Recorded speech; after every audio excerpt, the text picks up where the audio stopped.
नमस्कार. आज आपण जरा आद्यगुरू आदिनाथांच्या चरित्र आणि तत्वज्ञानावर आधारित जी काही माहिती मिळाली आहे ती पाहूया. म्हणजे नाथ संप्रदायाचा उगम कसा झाला, योग मार्गाची सुरुवात नक्की कुठून झाली यावर थोडा प्रकाश टाकूया. आणि यात एक गोष्ट लगेच लक्ष वेधून घेते, ती म्हणजे आदिनाथांना फक्त संस्थापक नाही तर प्रत्यक्ष शिवाचा अवतार मानलाय आणि योग मार्ग त्यांच्यामुळे जगात आला असंही म्हटलंय. हो, अगदी. आणि याच माहितीच्या आधारावर नाथ या शब्दाचा अर्थ म्हणजे स्वामी किंवा रक्षणकर्ता आणि त्याचे एक आध्यात्मिक महत्त्व काय आहे हे पण आपल्याला समजतं. हा शब्द गुरूंच्या अधिकार किंवा स्थानाकडे निर्देश करतो असं म्हणता येईल. बरं, तर मग सुरुवात करूया आदिनाथांच्या ओळखीपासून.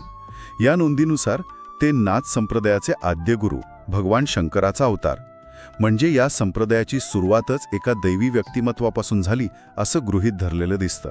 हो ना. आणि हे महत्वाचं आहे, कारण यामुळे काय होतं की योगमार्ग हा फक्त मानवी प्रयत्न नाहीये, तर ती एक दैवी देणगी आहे असं मानलं जातं. आदिनाथ म्हणजेच शिव हा या परंपरेचा मूळ स्रोत आहे. अच्छा, आणि मग त्यांनी ही योग विद्येची दीक्षा त्यांच्या शिष्यांना दिली.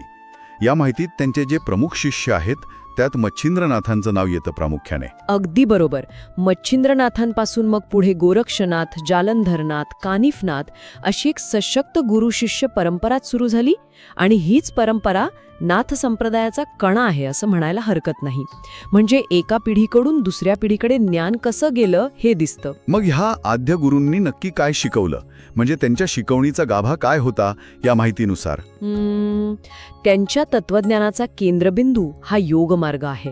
यात प्रामुख्याने हठयोग म्हणजे शरीर आणि श्वासावर लक्ष केंद्रित करणारी योग पद्धत, मग प्राणायाम, ध्यान आणि अंतिम टप्पा म्हणून समाधी यावर भर दिसतोय. आणि ह्याचा उद्देश काय सांगितला आहे? उद्देश अगदी स्पष्ट आहे. शरीर, प्राण आणि आपलं मन म्हणजे चित्त यांची शुद्धी करायची आणि परमात्म्याशी एकरूप व्हायचं. आणि इथे वैराग्याचा विचारही खूप महत्वाचा आहे. म्हणजे जगात राहायचं पण आसक्ती ठेवायची नाही, अलिप्तपणे कसं जगायचं. आणि मोक्ष हे जीवनाचं अंतिम ध्येय आहे हे त्यांनी शिकवलं. आणि गुरुचं स्थान किती महत्वाचं मानलं गेलंय यात? खूप जास्त. त्यांच्या शिकवणीनुसार खरं तर गुरुमार्गाशिवाय अध्यात्म शक्यच नाही. गुरु केवळ माहिती देत नाही, तर तो प्रत्यक्ष अनुभवातून ज्ञान देतो. ही फक्त अशी बौद्धिक प्रक्रिया नाहीये, तर हे अनुभवावर आधारित परिवर्तन आहे. हे नाथ संप्रदायाचं एक मोठं वैशिष्ट्य म्हणता येईल. अच्छा, म्हणूनच त्यांना आद्य योगी असंही म्हटलं जातं, बरोबर? जणू काही त्यांनीच योगमार्गाचा पाया घातला. निश्चितच. आणि त्यांचा दृष्टिकोन किती व्यापक होता बघा. या नोंदी असं सांगतात की त्यांच्या मते जगातले वेगवेगळे धर्म, पंथ, परंपरा या सगळ्याचं मूळ कुठेतरी योगमार्गातच आहे. ध्यान, योग, साधना यातून आत्मज्ञान मिळवण्याचा मार्ग त्यांनी सर्वांसाठी खुला केला. हृदयाचा विस्तार दिसतो. हो ना. आणि त्याचा परिणाम फक्त नाथ संप्रदायापुरता मर्यादित नाहीये.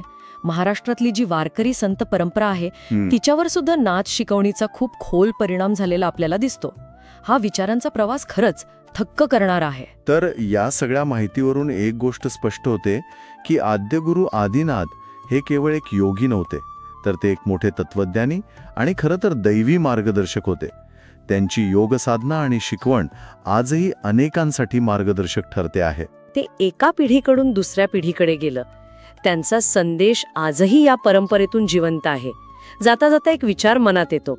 आजच्या काळात जिथे माहितीचा इतका पूर आलाय, पण प्रत्यक्ष अनुभव मिळवणं थोडं कठीण होत चाललंय, तिथे अनुभवावर आधारित ज्ञान देण्याची आदिनाथांची ही गुरु शिष्य परंपरा किती मोलाची ठरते यावर आपण नक्कीच विचार करायला हवा.